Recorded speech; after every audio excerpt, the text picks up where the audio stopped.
Hey everybody, this is now the second week of June. Introducing us is Chicken Little, Chris Matthews from Wow! And B. This week we're gonna do our usual 360, and then we're going through our main topics of the week, and then we'll have our little summary at the end. So the first thing we're gonna go through is my topic of the week is MicroStrategy is now down $1 billion on its Bitcoin bet. Oh, Adam, gross. thoughts? Yeah, it's basically Bitcoin depression. That's all. Matthews, quick hitters. Oh, you're on mute, bud. All right. I was just saying I don't know much about the digital currency stuff, but I would say it's just the liquidity issues in the general economy extending over to that one, and that's all I can say about that one. I think because with the way that the stock market is hitting, they're feeling it too because everybody's now cashing out. So it's what the bear market is doing these days. Adam. Yeah, second topic. Powell facing choice between elevated U.S. inflation and recession. So essentially, he basically has the choice to push the economy into a recession in order to regain control of prices.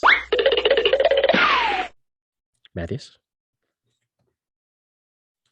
If I may go first, I would say just that's inevitable. It has to restructure the size of the economy, or at least limit using blunt force to gain control of inflation. And he said in his press conference in May that his primary concern is control of the inflation and the housing market.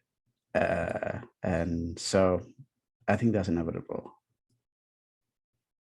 Yeah, I think politically there was a choice to kind of push all the way, and then and now it's the time to do it. So it was inevitable, in my opinion as well. If you guys saw the Into the BAM, essentially, the next recession was 3/24/2023. Some corrections is that the longest rate was actually the recent one, which is COVID. So it's expected like a 15-day recession period. Hopefully I'm wrong. Hopefully I'm wrong. If you have not seen the video, Adam will link it up here. 15-day recession. Would that be called a recession though? I thought the recession has to be 2 quarters. It's all based on Fed data. I can't complain. Technically, a recession is 2 quarters, right? Technically, but who follows these rules? Those technicalities, really. Matthew's got one for us? Yes.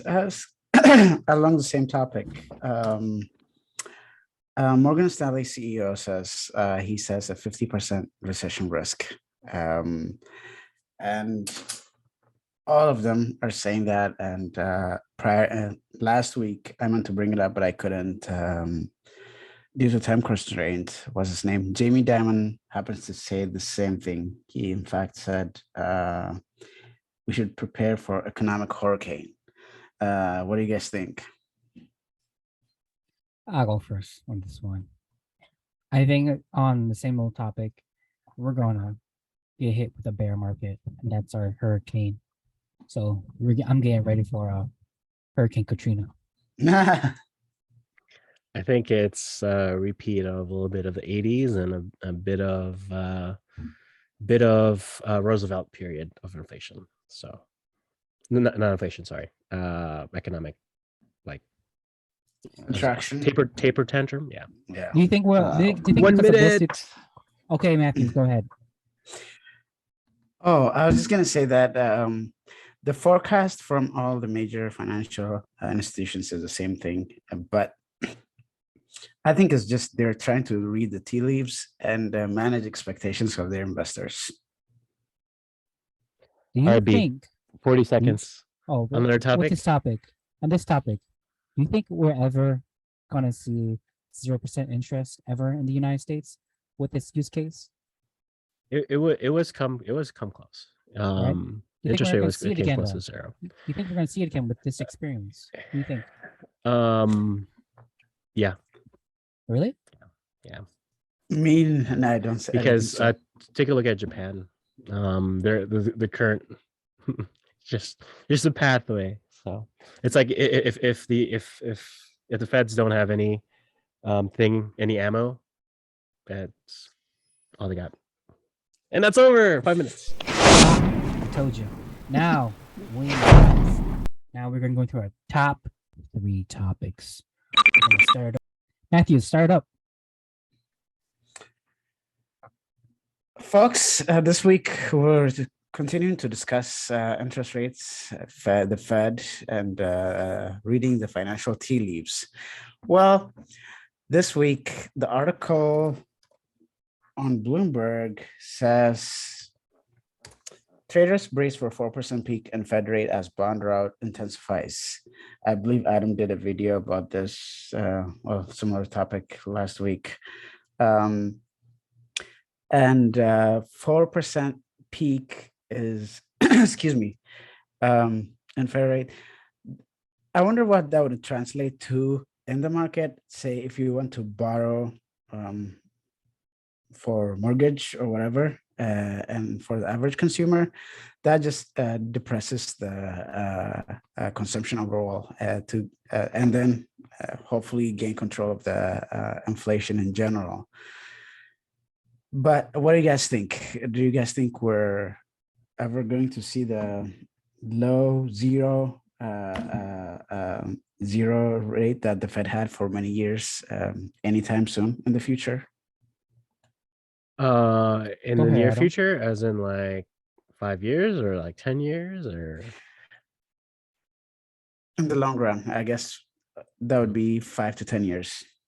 it's part of the cycle, honestly. You know, like raise interest rates, market contraction occur. Then it's a notion of controlling inflation that's really the key. And like if a recession can't really ultimately fixes it and like get everyone's ass together, you know, then it's they're kind of like running out of their ammo, right? Like I think Tools. Congress Yeah. Congress have to pick up the tab a little bit and, you know, increase taxes or something, because like, you know, the GDP equation is fairly easy, you know, but all of this is all money supply side, so economics. So, Yeah. yeah. I also think the same thing as well. I wanted to disagree with any of you, but 50-50, we can see it, right? I'll play devil's advocate. I'm just kidding. I'm just kidding. I can't. Go ahead, Yeah. Matthews. This probably is a little bit of a side note, but Michael Zihan recently wrote about the end of globalization. I don't know if you guys know Michael Zihan. I recently got exposed to him, and he says we're never going to see this kind of low interest rate because of not just the US economy, but the global economy in general, like the aging, low population growth here and overseas. And that translates in the financial terms, low opportunity for any investment and high cost in terms of borrowing for the average consumer. And it was a convincing case, but that's in the very long term, like 30-year, like a generation away. But I don't know. We'll see. I'm a little bit of a skeptic. Yeah, like the thing is with contrarian economists is that like they limit themselves so much, and like I often wonder, like, do they even I mean, like, obviously, like they would consider other factors such as technology, right? Because in terms of those like low interest rates, like if freaking Japan is running negative interest rates, basically like the Japanese central bank is giving money away, obviously globalization plays a significant role, saying, okay, well, I'm going to borrow Japanese yen in exchange for whatever fiat. So it's like I think because of how technology shifts money, like Swift and crypto as a settlements, so I think it's ultimately a challenge to determine. I mean, ultimately, like, we're all in cycles, like the economy is in cycles, and finding that time frame is kind of hard. But I would say we got maybe 5-10 years from the looks of it, and that's just a rough guess, shooting in the dark. Yeah. Yeah. All right, man. All right. Oh, I'm gonna go to my topic then. If you guys have nothing else. Yeah, go for it. Topic I have in mind is the UK is now going to test a 4-day week. So essentially, the UK they're going to, like I said, test a 4-day week for their employees, and they're going to see how the research is and see if they will implement it in the long run, implement it permanently. Matthews, I'll start with you this week. What are your thoughts about 4-day week, and then what can potentially happen into the United States?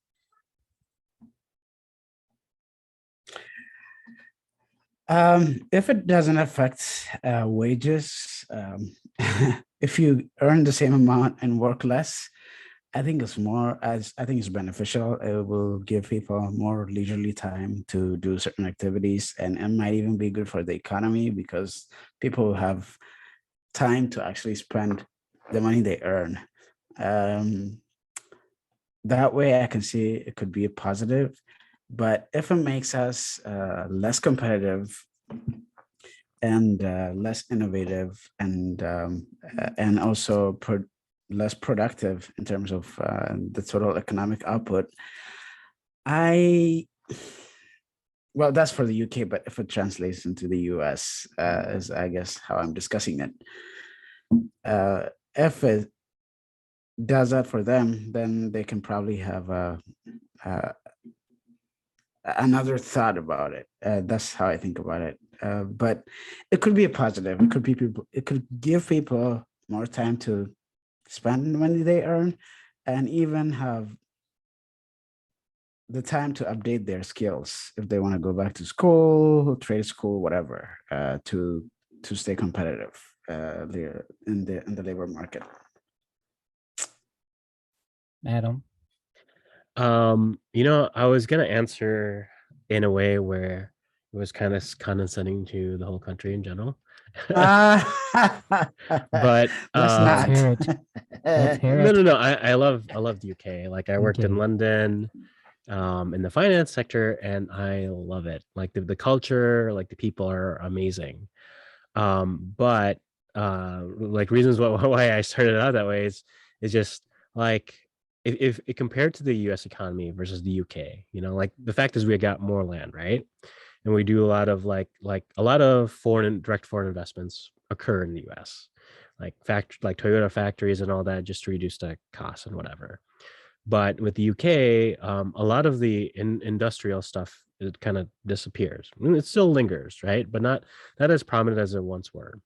So, and a lot of the wealth comes from capital markets that occurred over the London Stock Exchange, as well as a lot of like derivative markets occur there, right? Where like it's a finance industry that's like the US, but it's English speaking and doesn't have the SEC to basically like, hey, you can't do derivative trading because you don't have $1 million. So capital markets is pronounced over there, and that type of industry is very driven by money rather than actual like producing something. So the 4-day work week is not that bad. But the thing that kind of changed my mind about just even going in that direction is the fact that what is the unemployment like rate in England right now, actually, to think about it.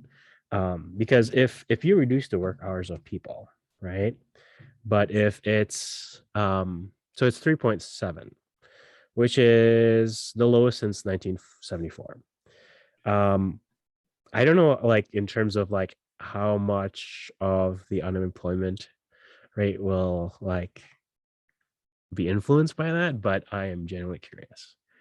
So that's one thing to look out for, actually. Yeah, my thoughts on this is how productivity will increase or decrease or stay the same. And if it does stay the same, I think in some situations, not all companies, like you mentioned, like 5-day traders, you can't, you make money from trading, so you can't risk losing money from that. But there are some potential markets and sectors that you can, like for example, like manufacturing. I don't think you can have a 4-day unless you can kind of squeeze your resources to be more resourceful in those 4-day in that span of work hours. Um, but it can always push a company into using their man or woman resources a little bit more better in a way. Like think about like an athlete, right? They don't work harder; they work smarter.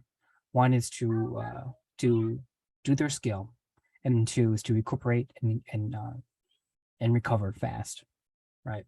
One thing that I kind of article I read this week was how the founder of Reddit mentioned that he was taught by Serena Williams, who is his wife at this time.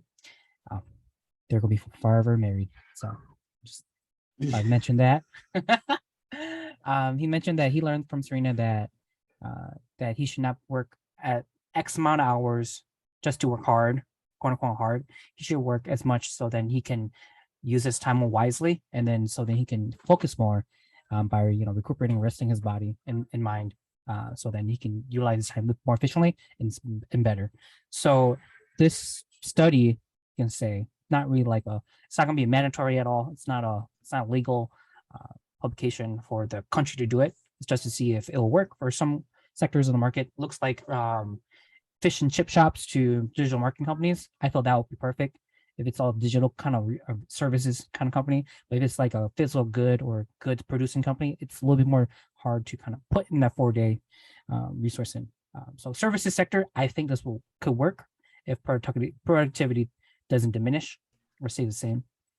And they definitely can also cut like loss in different other ways too. So it's a good way. We're not thinking traditionally in these kind of ways anymore. Kind of have to look at the employee, kind of give them those opportunities right now, because the US, we're losing a lot of employees to just taking it off, and we're not seeing any benefits from pausing any working visas from outside of US citizens. So got to find something to kind of improve the work and company kind of relationship there. So hey, could be.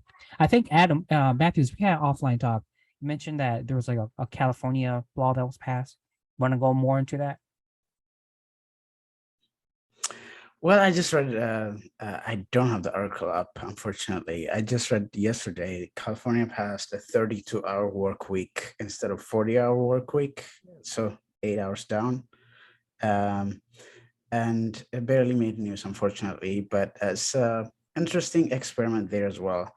And I wonder how that would impact the overall competitiveness in the economy, because France has something similar. I think they have 35 or something like that, and they're not as competitive as their peer economies, and it's well known. And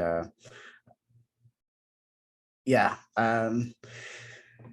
we've yet to discover, but Jack Ma, a couple of years ago, I think it was in 2019, just before the pandemic, said the automation would definitely lead the general labor force in that direction, lower work hours for everyone. So I think that seems inevitable as more tasks are automated and people have less tasks to do, and companies can pay them and have them work less, and people can spend that money and just keep the economy going that way.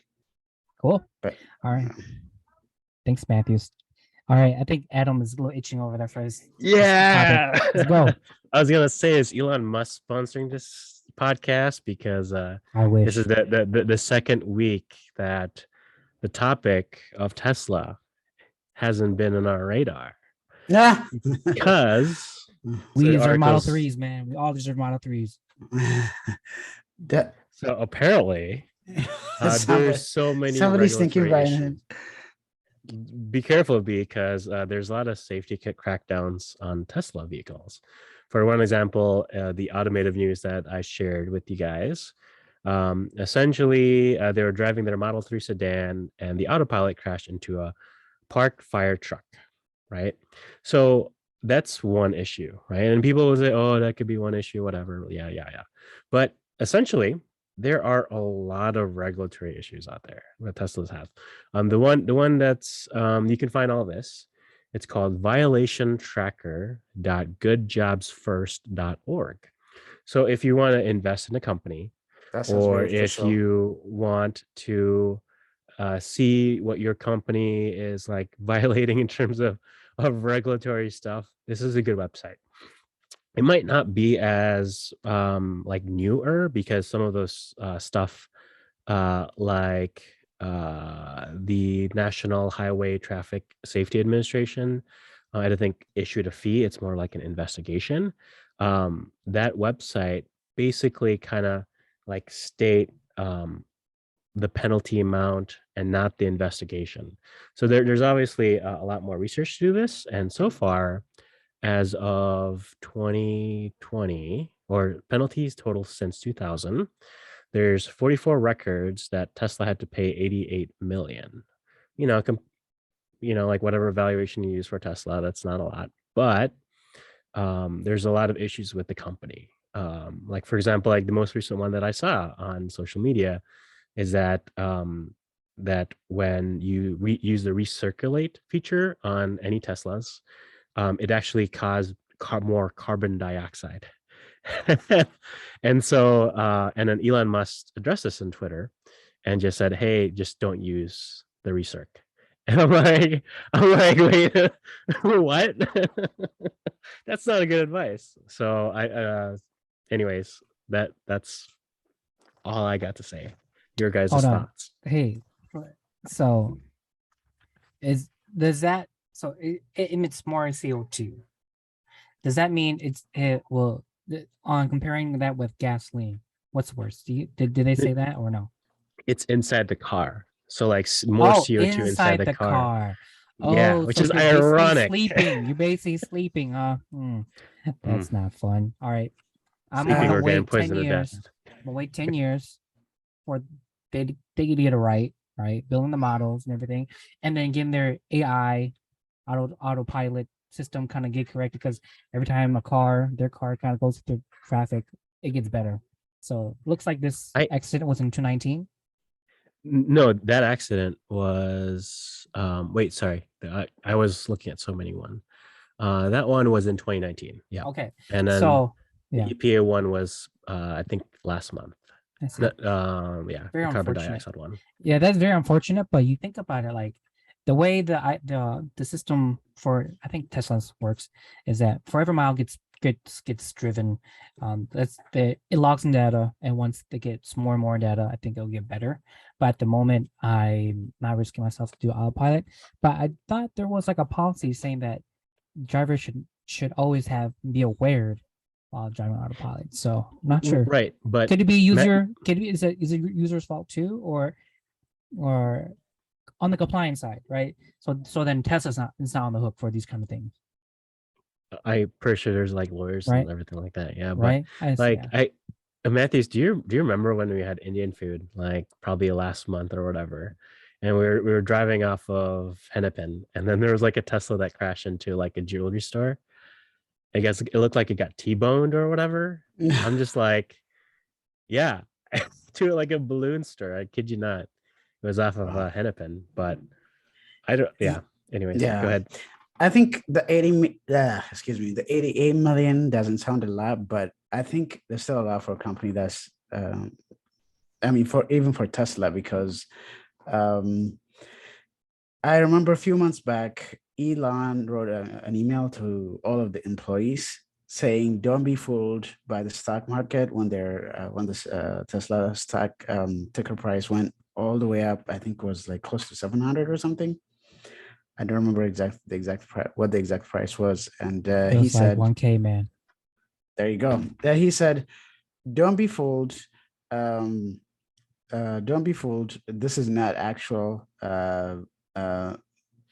An actual value of our companies is just market speculation.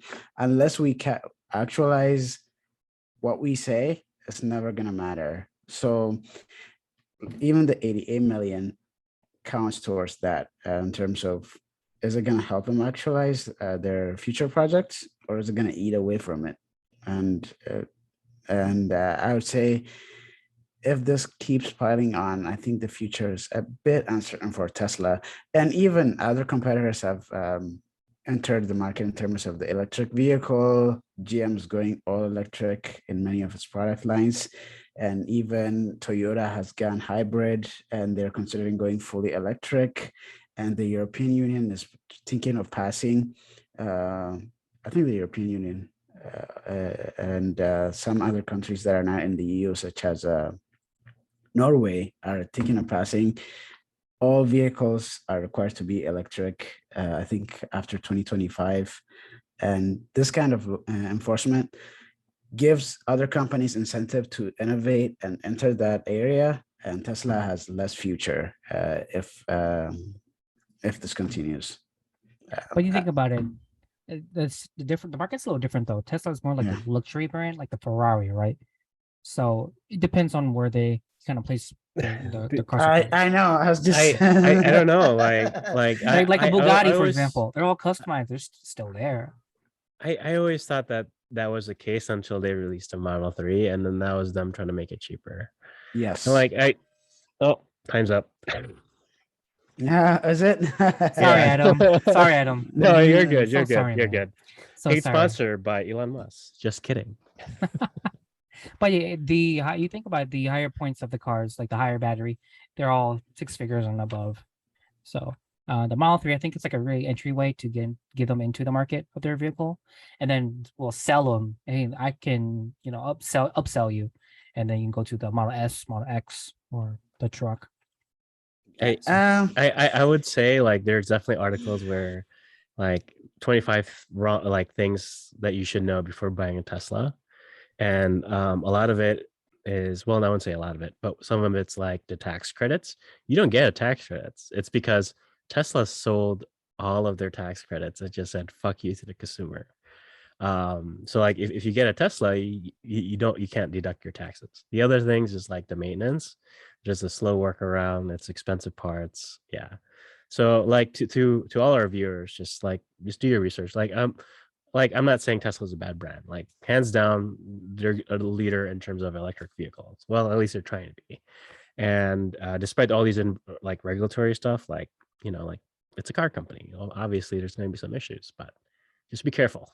That's all I gotta say. If you're in Minnesota, don't get Tesla. You know why? When it goes 0 degrees freezing, your door is gonna get stuck. So what are you gonna do? What are you gonna do? What are you gonna do? That and battery life. Yeah, and then also when your windshield wipers get stuck, and then you try to mess it up, and then you crack it up or something, you could definitely ruin your whole car. Even worse. If you're in California or in the hot cities, man, you get yourself a Tesla. But when you're in the cold cities like us Minnesotans, and if you're in Canada, stay far away. Hey, the biggest game changer, right? That was advertised. I know we're a little bit over time, but the GM like freaking car, you don't need a converter or have like Tesla build you like this like massive power box to charge your vehicle at home. It's literally just plug it into the wall and you're good. And like GM just basically just like shove their dicks and be like, bitch, we're in electrical vehicles now. Wah, wah, wah. And they capitulated in terms of their lawsuit. They were suing California for to ease the restrictions in terms of there was an agreement between the Obama administration and the car companies, and Trump reversed it, and California stuck to it. And then they were suing California to ease the restrictions, and they just dropped the lawsuit because they realized that, yeah, they can't win. And the future is, you can see it. EU is enforcing, or at least thinking of passing this law, and many countries in Europe are thinking of passing similar laws. and that means you have to create for that market. If you're going to create for that market, then you might as well create it for this market. So they just saw the writing on the wall and they gave in. So I think the future is electric vehicle, or at least hybrid, and Tesla is not the only one. So Yeah, the thing that Matthews was speaking about is like your line of vehicles have to be at least like a certain amount of percentage of EV. So just a background on that one. And one thing, I think the EU has learned their lesson. A lot of European countries to kind of stay away from gasoline, being kind of dependent on Russia. So they want to push big time. They want to push themselves into the EV sector as much as possible. It's as much for the concern about the future as much as it is political, like geopolitical related. So I agree. Everything is connected. What can we say? To be honest, last words. Oh, okay. Last words for me. I'll start. When I was in high school, when I was a dumb idiot student, I thought that politics would never be in my life. And look at me now. This topic's so relevant. Every decision is made around the world. You're gonna get electric vehicle. You know why? Because your country needs you to buy an electric vehicle to help them out. So at the end of the day, if you think that politics is not gonna go into your world, just you wait. Just you. Matthew? I second that, amigo. Last thoughts. Well, last thoughts. I meant to discuss this article, but I think we ran out of time. But I can discuss it as my last thoughts. Property values fall across Europe and the United States, especially the United States, and this is due to reduction in demand and higher interest rates, as we discussed. And I think, yes, I agree. I think honestly, I think that's a good thing, because a lot of the properties were way overvalued, just like everything else. There was too much cash out there going after a limited amount of products, and reduction in property values due to reduction in demand. And is I think a good thing, and will reset and give time for the economy to rebalance and produce the amount needed, and I think that's a good thing in the medium run, in the next, I don't know,